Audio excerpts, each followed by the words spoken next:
பொதுவா பேய் படங்கள பொறுத்தவரைக்கும், இறந்து போனவங்க ஆவியா வந்து அவங்க சாவுக்கு காரணமா இருந்தவங்கள பழி வாங்குவாங்க. ஆனா இந்த படத்த பொறுத்தவரைக்கும், இவங்க தான் பேயி, கண்டிப்பா இவங்களுக்கு தான் ஏதோ ஒண்ணு நடந்திருக்கும் அப்படின்னு நம்ம நெனைப்போம். ஆனா கிளைமேக்ஸ்ல ஒரு சம்பவம் ஒண்ணு நடக்கும் பாருங்க. அது நீங்க என்னதான் நெனைச்சாலுமே உங்களால அத கண்டே பிடிக்க முடியாது. இந்த படத்தோட கதைய பொறுத்தவரைக்கும், இவங்க தான் பேயி, இவங்களுக்கு தான் ஏதோ ஒண்ணு நடந்திருக்கும்னு நம்ம நெனைப்போம். ஆனா அதான் கிடையாது. ஏன்னா அப்படி ஒரு சம்பவத்த அந்த படத்துல பண்ணியிருக்காங்க. இந்த கதைய கேட்கும்போதே நான் நெனச்சேன்டா இதானே நடக்க போகுதுன்னு நீங்க கண்டுபிடிச்சீங்கன்னா, நீங்க தான் வெயிட்டே. அப்படி யார் யாரெல்லாம் முன்னாடியே கெஸ் பண்ணீங்களோ அவங்கலாம் கமெண்ட் பாக்ஸ்ல கமெண்ட் பண்ணுங்க. இல்ல நான் வேற மாதிரி ஒண்ணு யோசிச்சேன், அதுதான் நடக்கும்னு நினைச்சேன்னா கூட பரவாயில்ல. உங்களோட கருத்துக்களை இங்க பதிவு பண்ணுங்க. அப்பனா தான் மத்தவங்களும் பார்த்து அதை தெரிஞ்சுப்பாங்க. இந்த படத்தோட ஸ்டார்டிங் சீன்லயே ரொம்ப வருஷத்துக்கு முன்னாடி சென்னையில இருக்கிற ஒரு வாடகை வீட்டை காட்டுறாங்க. அந்த வீட்ல 3 பசங்க இருக்கிறாங்க. அதுல ஒருத்தன் உட்காந்துக்கிட்டு டிவில அப்படி போடு பாட்டை கேட்டுட்டு இருக்கான். இன்னொருத்தன் பெட்ரூம்ல ஏதோ ஒரு புக்கை படிச்சுட்டு இருக்கான். இப்ப 3ஆவதா இருக்கிற ஒரு பையன் கோவத்தோட வீட்டுக்குள்ள வரான். வந்த உடனே அந்த டிவி பார்த்துட்டு இருந்தவன் அப்பவே சொன்னடா உன்னால எதுவுமே பண்ண முடியாது, இப்ப பாரு தனியா போய் அசிங்கப்பட்டு வந்து நிக்கிறேன்னு ஏதோ ஒரு சம்பவத்தை பத்தி பேசிட்டு இருக்கானுங்க. அப்ப திடீர்னு அவன் என்ன நினைச்சான்னு தெரியல, ஏன்டா நானே டென்ஷன்ல இருக்கேன், நீ என்னையே கலாய்க்கிறியான்னு தோசைக்கல் எடுத்து அவன் மண்டையில போட்டு பொளந்துட்டான். பெட்ரூம்ல புக் படிச்சிருந்தவனும் என்னடா ஏதோ ஒரு சத்தம் கேக்குதுன்னு ஹாலுக்கு வந்து பார்த்தா யாரா அவன் தலையில தோசைக்கல்ல வச்சதுன்னு அவன் ஷாக்குல பாக்குறான். ஷாக்குல இருக்கும்போதே ஒரு கத்தி எடுத்து அவன் கழுத்துல குத்தி அவனையே சாவடிச்சிடறான். இப்ப அவன் ஃப்ரெண்டே அவங்க 2 பேத்தையும் கொலை பண்ணிடுறான். இவனுங்களை கொலை பண்ணதோட விடாம பெட்ரோலை ஊத்தி அவன் பாடியை எரிக்க பாக்குறான். அப்ப அவன் மேலேயும் பெட்ரோலை ஊத்தி தன்னைத்தானே எரிச்சிக்கிறான். ஆக்சுவலி பார்த்தா 2 பேத்தையும் கொலை பண்ணிட்டு அவனும் சூசைட் பண்ணிக்கிறான். இப்ப 3 பேரும் அந்த வீட்டுல எரிஞ்சு போய் செத்து கிடக்குறானுங்க. இப்ப காலையில பால் பாக்கிட்டு போற பையன் வீட்டுக்கு வந்து பார்த்தா அங்க டெட் பாடி இருக்கு. உடனே போலீஸுக்கு தகவல் கொடுக்குறான். அங்க பாலச்சந்தர் அப்படின்ற ஒரு போலீஸ்காரர் வந்து விசாரணை பண்றாரு. போலீஸும் உள்ள போய் விசாரணை பண்ணும்போது தான் இதுக்கு முன்னாடி இறந்து போன அந்த 3 பேரோட டெட் பாடி எங்க கிடையாது. இப்ப புதுசா எவனோ ஒருத்தன் 2 பேர் இறந்து போயிருக்கான். அப்ப அந்த 3 பேர் இறந்து போனது ரொம்ப வருஷத்துக்கு முன்னாடி. இப்ப மறுபடியும் பல வருஷம் கழிச்சு அதே வீட்டுல 2 பேர் இறந்திருக்காங்க. அதுல ஒருத்தர் அந்த வீட்டோட ஹவுஸ் ஓனர், இன்னொருத்தர் அந்த வீட்டுக்கு இப்ப புதுசா ஒருத்தன் குடி வந்திருப்பான் போல. போலீஸ் விசாரணை பண்றாங்க. ஹவுஸ் ஓனருக்கு ஹார்ட் அட்டாக் வந்திருக்கு, அதனால தான் அவன் இறந்திருக்கான். ஆனா அந்த வீட்டுக்கு புதுசா ஒருத்தன் குடி வந்தால அவனோட நெஞ்சில எவனோ ஒருத்தன் கிழிச்சு கத்திய உள்ளே இறக்கிருக்கான். இப்ப போலீஸ் பாலச்சந்திரனும் உள்ள வந்து பார்த்து விசாரணை பண்றாரு. அந்த ஹவுஸ் ஓனருக்கு ஒரு பொண்ணு இருப்பாங்க போல, அவங்களும் ரொம்ப ஃபீல் பண்றாங்க. அப்ப ஏதாவது ஒரு ஆதாரம் கிடைக்குதான்னு அந்த வீட்டுல வாடகை இருந்தவனோட பாடியை செக் பண்றாங்க. அப்ப இவன் செத்து போயிட்டான் அப்படின்னு நினைக்கும் போதுதான் செத்து போனவன் டக்குன்னு எந்திரிச்சு பாலச்சந்தர் இங்க இருக்காதீங்க, இங்க இருந்து உடனே கிளம்புங்கன்னு அவன் கத்துறான். கத்திட்டு மறுபடியும் மயக்கம் போட்டுறான். போலீஸும் யோ இவனை செத்துட்டான்னு சொன்னீங்க, இவன் பார்த்தா உயிரோட இருக்கான், இவனை உடனே ஹாஸ்பிட்டல் அட்மிட் பண்ணீங்கன்னு அவனுக்கு ட்ரீட்மெண்ட் ஒரு பக்கம் போயிட்டு இருக்கு. ஆனா அந்த ஹவுஸ் ஓனர் கன்ஃபார்மா இறந்துட்டாரு, அவருக்கு ஹார்ட் அட்டாக் தான் வந்திருக்கு. இதெல்லாம் போலீஸ் ஒரு பக்கம் விசாரணை பண்றாங்க. அப்ப அந்த போலீஸ்காரனுக்கு ஒரே யோசனையா இருக்கு, சம்பந்தமே இல்லாத ஒருத்தன், அவன் எனக்கு யாருன்னே தெரியாது, அவனுக்கு எப்படி என்னோட பேர் தெரியும், அதுவும் என்னையே அங்க இருந்து போக சொல்றான் அப்படின்னு பாலச்சந்திரனுக்கு ஒரே குழப்பமா இருக்கு. அந்த பையன் இன்னுமே சாகாம இருக்கிறதால அவனை ஹாஸ்பிட்டல் அட்மிட் பண்ணிருக்காங்க. ஆனா அந்த ஹவுஸ் ஓனர் ஏற்கனவே ஹார்ட் அட்டாக் வந்து இறந்துறாரு. அப்ப இவங்க 2 பேத்துக்கும் அப்படி என்னதான் நடந்துச்சுன்ற விஷயத்தை போலீஸ்காரங்களும் விசாரிக்க ஆரம்பிக்கிறாங்க. கரெக்டா ஒரு மாசம் முன்னாடி விக்கின்ற பையன் வேலையில ஜாயின் பண்ண சென்னைக்கு வந்திருப்பான். வேலை கிடைச்சதால அங்கேயே தங்கியாகணும். இப்ப சென்னையில ஒரு நல்ல வீடா பாக்குறான் விக்கி. எங்கேயுமே தெரியும் அவனுக்கு வீடு கிடைக்கல. கடைசியா ஒரே ஒரு வீடு மட்டும் கிடைக்குது. அந்த வீட்டை பார்த்த உடனே அவனுக்கு ரொம்ப பிடிச்சு போகுது. அந்த வீட்டோட ஹவுஸ் ஓனர் கிட்ட விக்கியும், சார் நீங்க நான் ரொம்ப நாளா தங்க மாட்டேன், ஒரு 3 மாசம் தான் இருப்பேன், 3 மாசம் கழிச்சு எனக்கு வேற ஒரு பிளான் இருக்கா அப்படின்னு தன்னோட மனசுல பட்டதை ஓப்பனா பேசிடுறான். அந்த ஹவுஸ் ஓனருக்கு இவனுக்கு ரொம்ப பிடிச்சு போகுது. அதெல்லாம் சரிதான்பா, நீ என்கிட்ட உண்மையா இருக்க, அதே மாதிரி நானும் உங்ககிட்ட உண்மையா இருக்கணும்னு ஆசைப்படுறேன். இந்த வீட்டை பொறுத்த வரைக்கும் பல மாசங்களுக்கு முன்னாடி 3 பேர் தற்கொலை பண்ணி இறந்துட்டாங்க. அதுக்கப்புறம் 2-3 பேர் வந்து இந்த வீட்டுல தங்கினாங்க. ஆனா அந்த வீட்டுல பேய் இருக்கு, பிசாசு இருக்கு, இங்க நாங்க இருக்க மாட்டோம் அப்படின்னு அவனுங்களும் கிளம்பி போயிட்டானுங்க. இப்ப நீ வந்திருக்க, இந்த வீட்டோட நிலைமை இதுதான், உனக்கு பிடிச்சிருந்தா இங்க நீ தங்கிக்கும் அப்படின்னு ஹவுஸ் ஓனரும் ஓப்பனா சொல்லிடுறாரு. விக்கியும் நம்ம 3 மாசம் தானே இங்க இருக்க போறோம், எனக்கு இந்த பேய் பிசாசு மேலாம் பெருசா நம்பிக்கை இல்ல, பரவாயில்ல சார் நான் இங்கே இருக்கிறேன் அப்படின்னு அதே வீட்டையே அவர் ஓகே பண்றாரு. இப்ப 2 பேருமே இருக்கிற சூழ்நிலையை ஓப்பனா பேசினதால இவங்க 2 பேத்துக்குள்ளேயே ஒரு நல்ல அண்டர்ஸ்டாண்டிங் வருது. விக்கியும் இப்ப அவரோட திங்ஸ் எல்லாம் எடுத்துட்டு வந்து இந்த வீட்டுக்கு ஷிஃப்ட் ஆகுறாரு. அவருக்கு ஒரு நல்ல வேலை கிடைச்சிருக்கும், அந்த வேலைக்கு ரெகுலரா போக ஆரம்பிக்கிறாரு. அப்படி தினமும் வேலைக்கு போட்டு இருக்கும்போது தான் ஹவுஸ் ஓனருக்கு ஏதோ ஒரு பிரச்சனைன்னு சொல்லி அவருக்கு தெரிய வருது. ஹவுஸ் ஓனர் இதுக்கு முன்னாடி ஏகப்பட்ட பேர்கிட்ட கடன் வாங்கியிருக்காரு. அந்த கடனை அடைக்கணும்னா இப்ப அவர் சென்னையில இருக்கிற வீட்டை வித்தா மட்டும் தான் அவரால் அடைக்க முடியும். அவரும் எவனா வீட்டை வாங்க வர மாட்டானா அப்படின்னு வெயிட் பண்ணா கூட இந்த வீட்டுல பேய் இருக்கு அப்படின்னு எவனுமே வாங்க வர மாட்டான். ஆனா இப்ப அந்த பிரச்சனை இருக்காது. ஏன்னா விக்கி வந்து இந்த வீட்டுல தங்கி இருக்காரு. ஒரு 3 மாசம் இந்த வீட்டுல அவர் தங்கினாருன்னா இந்த வீட்டுல எந்த ஒரு பேய் பிசாசும் இல்லைன்னு யாருன்னா அந்த வீட்டை வாங்கிடுவாங்க அப்படின்ற நம்பிக்கையில ஹவுஸ் ஓனர் இருக்காரு. ஹவுஸ் ஓனருக்கு இப்படி ஒரு பிரச்சனை இருக்கிற விஷயமே விக்கிக்கு தெரிய வருது. விக்கியும் ஐடி கம்பெனில வேலை செய்யறதால வீட்டுல இருந்தும் ஒர்க் பண்ணலாம், இல்ல ஆபீஸ் போயும் ஒர்க் பண்ணலாம். ஆனா இவருக்கு ஆபீஸ்ல ஒர்க் பண்றதுக்கு பெருசா விருப்பம் இல்ல போல, அதனால வீட்டுல இருந்தே ஒர்க் பண்ணலாம்னு ஒரு ஐடியாவில் இருக்காரு. அப்படி ஒரு நாள் நைட் டைம்ல விக்கி அந்த வீட்டுல இருக்கும்போது திடீர்னு ஏதோ ஒரு சத்தம் கேட்டுக்கிட்டே இருக்கு. அப்ப கிச்சன்ல இருக்கிற அந்த தோசைக்கல்லு மேல இருந்து கீழே வந்து விழுது. இது என்னது தோசைக்கல்லு தானாவே கீழே வந்து விழுதுன்னா கூட அவர் பெருசா அந்த அளவுக்கு கண்டுக்கல. அப்ப அவர் இருக்கிற வீட்டுல ஏகப்பட்ட புக்ஸ்லாம் இருக்கும். அதுல ஒரே ஒரு புக் மட்டும் அதுவும் கீழே வந்து விழுது. சரி எல்லாமே எதிர்ச்சியா விழுந்திருக்கும் போலன்னு அவரும் கேர்லெஸ்ஸா விட்டுறாரு. விக்கியும் ஒர்க்க முடிச்சுட்டு தூங்க போயிட்டாரு. கரெக்டா நைட் ஒரு 12 மணி இருக்கும். இப்ப அவரும் தூங்கிட்டு இருக்காரு. ஆனா டிவி ஆட்டோமேட்டிக்காவே ஆன் ஆகி அப்படி போடு சாங் பிளே ஆயிட்டு இருக்கு. ஏதோ சத்தம் கேக்குதுன்னு வந்து பார்த்தா டிவி ஆன்ல இருக்கு, பாட்டு வேற ஓடிட்டு இருக்கு. நம்ம டிவியை ஆஃப் பண்ணி தானே போனோம், இந்த டிவியை யாரு ஆன் பண்ணிருப்பா அப்படின்னு அவருக்கு ஒரே குழப்பமா தான் இருக்கு. அப்ப ஏதோ ஒரு விஷயம் தப்பா இருக்குன்றத அவர் புரிஞ்சுக்கிறாரு. இந்த ஒரு சம்பவம் ஒரு நாள் 2 நாள் நடந்தா பரவாயில்ல, தினமும் இதே ரிப்பீட் ஆயிட்டே இருக்கு. அப்பதான் ஒரு விஷயத்தை முடிவு பண்றாரு. இந்த டிவி கனெக்ட்ல இருந்தா தானே இதுல பாட்டு ஓடும். அந்த டிவி ஒயரை புடிங்கிட்டு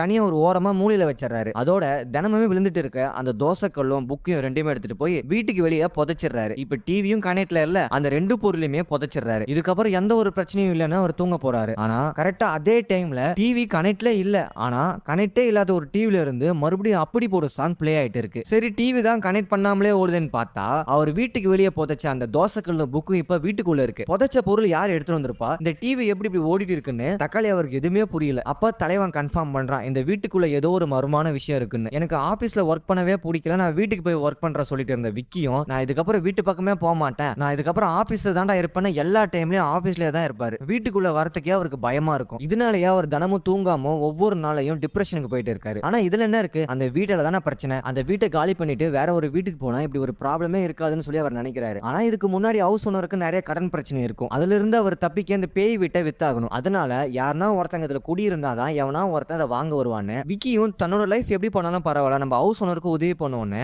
ஒரு 3 மாசம் இந்த வீட்டுல இருப்போம்னு அங்க நடக்கிற எல்லா பிரச்சனையும் சகிச்சுக்கிட்டு தினம் பயத்தோட வாழ்ந்துட்டு இருக்காரு. ஆனா என்னதான் ஹவுஸ் ஓனருக்கு பாவம் பார்த்தாலும் கூட இவருக்கு தினமும் அந்த சம்பவம் ரிப்பீட் ஆயிட்டே இருக்கு. ஒவ்வொரு நாள் நைட்டு தூங்கும் போதும் அந்த தோசைகள் சத்தம், புக்கோட சத்தம் இதெல்லாம் ஒரு பக்கம் இல்லாம டிவில அப்படி போட்டு பாட்டு வேற, இதெல்லாம் அவரை தூங்க விடாம ரொம்பவே டிஸ்டர்ப் பண்ணுது. சரி நிஜமாலுமே இந்த வீட்டுல 3 பேர் சூசைட் பண்ணி இறந்துட்டாங்களான்னு அவரும் இன்டர்நெட்ல போய் செக் பண்ணி எல்லாம் பாக்குறாரு. நிஜமாலுமே அப்படி ஒரு சம்பவம் நடந்திருக்கு. அப்ப இந்த ஒரு சம்பவத்துல இருந்து அந்த 3 பேரோட ஆவியுமே அங்கேதான் இருக்கு. பேய் தான் நம்மள தினமுமே தூங்க விடாம டார்ச்சர் பண்ணுன்ற ஒரு மனநிலைக்கு அவர் வந்துட்டாரு. சரி இதெல்லாம் வெறும் மனப்பிரமையா இருக்குன்னு அவரும் டாக்டர் கிட்ட போய் கன்சல்ட் எல்லாம் பண்றாரு. ஆனா என்ன பண்ணி பார்த்தாலும் கூட தினமுமே அதே சம்பவம் ரிப்பீட் ஆயிட்டே இருக்கு. சரிடா எப்பா, வீட்டுக்குள்ள தூங்கினாதானே அந்த பேய் வந்து நம்மள டார்ச்சர் பண்ணுது, நம்ம மொட்டை மாடிக்கு போய் தூங்குவோம்னு மொட்டை மாடிக்கு போறாரு. மொட்டை மாடிக்கு போனா அங்க அந்த ஹவுஸ் ஓனரோட பொண்ணு ஏதோ ஒரு விஷயத்தை நினைச்சு ஃபீல் பண்றாங்க. விக்கி அங்க பாய போட்டு படுக்கலான்னு போகும்போது தான் அந்த பொண்ணு விக்கி கிட்ட ஏன் ஒரு மாதிரியா இருக்கீங்க, நீங்க சரியாவே தூங்க மாட்டீங்களான்னு கேட்கும்போது தான் அதெல்லாம் எந்த பிரச்சனையும் இல்ல, நான் நல்லா தான் இருக்குன்னு சொல்றாரு. ஆனா இங்க நடக்கிற பிரச்சனை எல்லாத்துக்கும் நானும் ஒரு காரணம் தான், அதனாலதான் எங்க அப்பா என்கிட்ட பேசவே மாட்டாரு. அப்படியா, என்ன பிரச்சனை, என்ன ஆச்சுன்னு கேக்குறாரு விக்கி. அப்பதான் அந்த பொண்ணு ஒரு விஷயம் சொல்றாங்க, இதுக்கு முன்னாடி ஒரு 3 பசங்க இங்க இருந்திருப்பாங்க, அதுல கொலை பண்ண பையன் இந்த பொண்ணு கிட்ட வந்து ப்ரொபோஸ் பண்ணிருப்பான். இந்த பொண்ணு உன்னை எனக்கு பிடிக்கலடா, நம்ம 2 பேத்துக்கு செட் ஆகாது அப்படின்னு சொல்லியிருக்கோம். அந்த ஒரு சோகத்துல தான் அந்த பையனும் ஒரு பொண்ணு எனக்கு பிடிக்கலன்னு சொல்லிட்டா அதோட என் ஃப்ரெண்ட்ஸும் கலாய்க்கிறாங்கன்னு அவன் அந்த ஃப்ரெண்ட்ஸையும் கொலை பண்ணிட்டு தன்னைத்தானே தற்கொலை பண்ணிட்டு இறந்துறான். சோ இவங்க 3 பேரோட சாவுக்கு பின்னாடியும் இந்த பொண்ணு ஒரு காரணமா இருக்கு. அதனாலதான் இவங்க அப்பா இந்த பொண்ணு கிட்ட பேச மாட்டாரு. அந்த பொண்ணுக்கு தெரியும் எங்க அப்பாக்காக தான் அந்த விக்கி பையன் எப்படியாச்சும் வீடியோ விக்கணும்னு சொல்லி 3 மாசம் அங்க தங்குறான். அதனாலே அவங்க அப்பா ஓரளவுக்கு சந்தோஷமா இருக்காரு. அந்த பொண்ணுக்கும் சரி ஓகே இந்த வீடியோ வித்துட்டா நம்ம எல்லா பிரச்சனையும் முடிஞ்சிரும்னு அந்த பொண்ணு நீங்க தூங்குங்க நான் போறேன் அங்க இருந்து கிளம்பிடுது. அந்த விக்கி பையன் கீழே இருக்கிற வீடை பூட்டிட்டு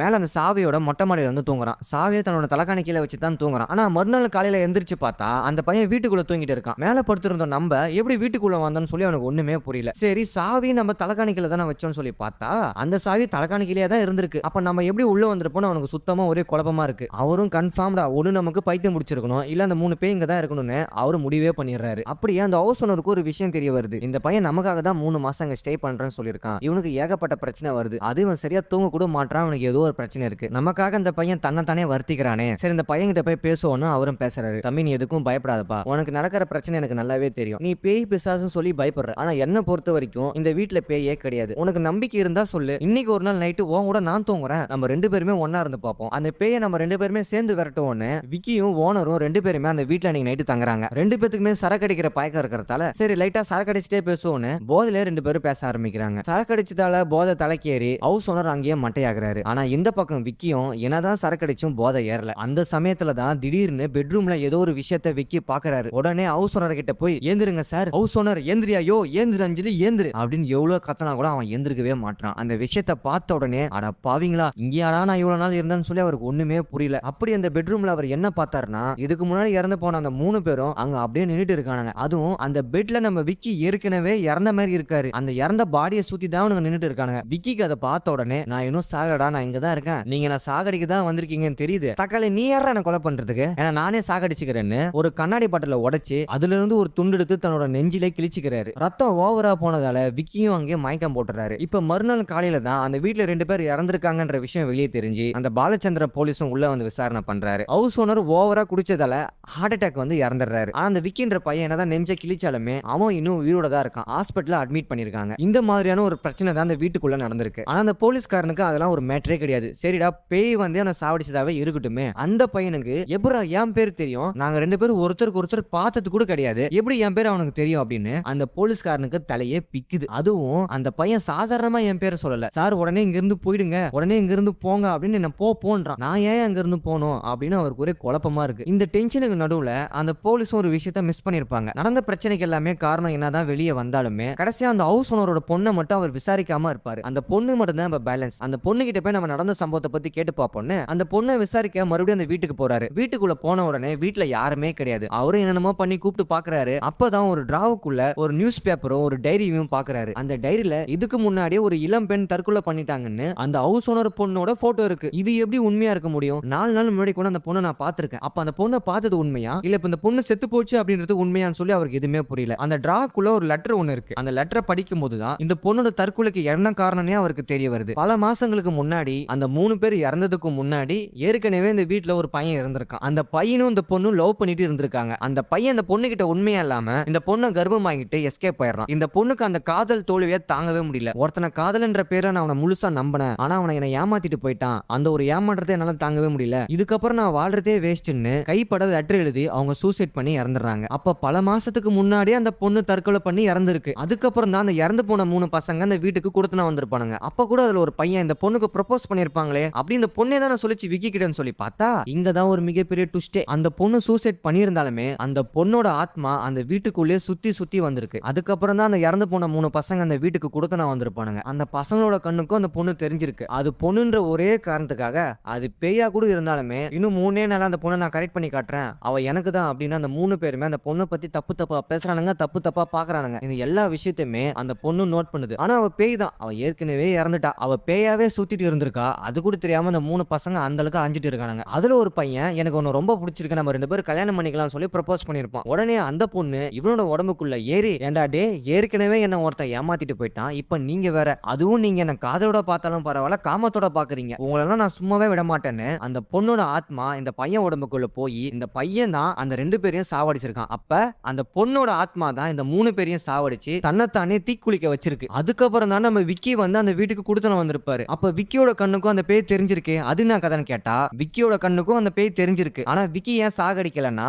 விக்கி அந்த பொண்ணை எந்த ஒரு வகையிலும் டிஸ்டர்ப் பண்ணிருக்க மாட்டான். மேல இருக்கிற வீட்டுல தங்கிக்கிட்டு அவன் மாட்டின வேலையை பார்த்துட்டு இருப்பான். ஆனா இதுக்கு முன்னாடி ஏற்கனவே செத்து போன அந்த 3 பேர் தான் விக்கியை போட்டு டார்ச்சர் பண்ணி இருப்பானுங்க. அந்த பொண்ணோட ஆத்மா தான் இருக்கிறதுலே ஆபத்து. ஆனா அதையும் தாண்டி இந்த 3 பசங்க ஏன் விக்கியை போட்டு டார்ச்சர் பண்ணானுங்க, அதுலயும் அப்படி போடு பாட்டு வேற. இதெல்லாம் ஏன் அந்த பசங்க பண்ணானுங்கன்னா அடே நாங்கெல்லாம் பேயே கிடையாது, எங்களோட பெரிய பேய் ஒண்ணு கீழே இருக்குது, எப்படியும் அவன் உன்னை சாகடிச்சிருவா, அதனாலதான் நாங்க உன்னை பயம்புறுத்தி இங்க இருந்து அனுப்ப பார்த்தோம். ஆனா அந்த விக்கி பையன் ஹவுஸ் ஓனருக்கு உதவி பண்ணுவோன்னு அந்த வீட்லயே தங்க ஆரம்பிச்சிருக்கான். அதனாலதான் அவனுக்கு மேலும் மேலும் பிரச்சனை வந்துட்டே இருக்கு. இப்படிப்பட்ட ஒரு சம்பவத்தை எல்லாமே அந்த போலீஸ்காரரும் படிச்சு தெரிஞ்சுக்கிறாரு. அப்ப இந்த பொண்ணு செத்து பல மாசங்கள் ஆகுது. அப்ப நிஜமாலுமே இந்த பொண்ணாலதான் இவ்வளவு பிரச்சனையான்னு சொல்லி அவர் யோசிக்கிறாரு. அப்பதான் ரூமுக்குள்ள இருந்து ஒரு குரல், பாலச்சந்தர். உடனே நம்ம போலீஸ்காரனுக்கு அல்லு கிடையாது, யாரா என்ன எப்படி கூப்பிடுத்துன்னு உள்ள வந்து பார்த்தா சூசைட் பண்ண அந்த பொண்ணு பேயா வந்து அங்க நிக்குது. போலீஸ்காரனுக்கு அல்லு இல்ல. அப்பதான் அந்த ஆத்மா ஒரு விஷயம் சொல்லுது, இதுக்கப்புறம் நீங்க இருக்க கூடாது, உடனே இங்க இருந்து போயிடு அப்படின்னு சொல்லும் போதுதான் நம்ம ஆளு துண்டக்கான துணியை கடனை வெளியே ஓடி வராரு. அதோட நடந்த எல்லா பிரச்சனைக்கும் அந்த ஹவுஸ் ஓனரோட பொண்ணு தான் காரணம். அந்த பொண்ணு இதுக்கு முன்னாடியே தற்கொலை பண்ணி இறந்திருக்கும், அதுவும் வேற ஒரு பையனால. அதுக்கப்புறம் ஒரு 3 பேர் வந்திருப்பானுங்க. அந்த 3 பேரும் இந்த பொண்ணு கிட்ட தப்பா நடக்க பாப்பானுங்க. அதனால இந்த பொண்ணு ஆவியா மாறி இந்த 3 பேரை கொலை பண்ணிருக்கு. இதுக்கப்புறம் எவன் வந்தாலும் நான் கொலை பண்ணுவோம் அப்படின்னு அந்த வீட்டுக்கு ஒரு காவலா இருக்கு. ஆனா இப்படி ஒரு விஷயம் நடக்குதுன்றத அந்த பொண்ணோட அப்பா ஹவுஸ் ஓனருக்கே தெரியாது. அவரும் கடைசியில ஹார்ட் அட்டாக்ல இறந்துடுறாரு. இப்ப அந்த போலீஸ்காரனும் ஒரு முடிவுக்கு வந்துட்டாரு, சரி பேய் தான் அதுக்கெல்லாம் காரணம் அப்படின்னு. இருந்தாலுமே இதை என்னால ஏத்துக்க முடியலன்னு மறுபடியும் பல மாசம் கழிச்சு அந்த வீட்டுக்கு முன்னாடி வந்து நின்னா கூட பூட்டி இருந்த வீட்டுக்குள்ள இருந்து ஜன்னல் வழியா ஒரு உருவம் தெரியுது. அப்ப கண்டிப்பா இதுக்கப்புறம் இந்த ஆத்மாவால மறுபடியும் ஏதோ ஒரு பிரச்சனை வரும்னு அவர் நினைக்கிறாரு. இதுக்கப்புறம் அந்த விக்கி பையனுக்கு என்ன ஆச்சுன்னு தெரியல. அதோட இன்னும் எத்தனை பேர் அந்த பேய் சாகடிக்க போகுதுன்னு தெரியல. இதோட அந்த படத்தோட கதையும் முடிக்கிறாங்க. பல பேர் நம்ம வீடியோவை பார்த்தா கூட எந்தெந்த ஊர்ல இருந்து பாக்குறீங்கன்னு சொல்லி எனக்கு தெரியல. எல்லாருமே யாரெல்லாம் அந்த வீடியோவை கடைசி வரைக்கும் பாத்தீங்களோ உங்களோட சொந்த ஊரை மறக்காம கமெண்ட் பாக்ஸ்ல கமெண்ட் பண்ணுங்க. உங்களுடைய ஊர் பேரை மத்தவங்களும் பார்த்து தெரிஞ்சுக்கிட்டோம். உங்களுடைய கருத்துக்களை நேரடியா என்கிட்ட சொல்ல விரும்புனீங்கன்னா கீழே டிஸ்கிரிப்ஷன்ல என்னோட இன்ஸ்டா ஐடியை கொடுத்துருக்கேன், அதை ஃபாலோ பண்ணிக்கோங்க. இப்போதான் நம்ம சேனலுக்கு நீங்க புதுசா வந்திருந்தீங்கன்னா கூட மறக்காம நம்ம சேனல் நீங்க சப்ஸ்கிரைப் பண்ணிடுங்க. நன்றி.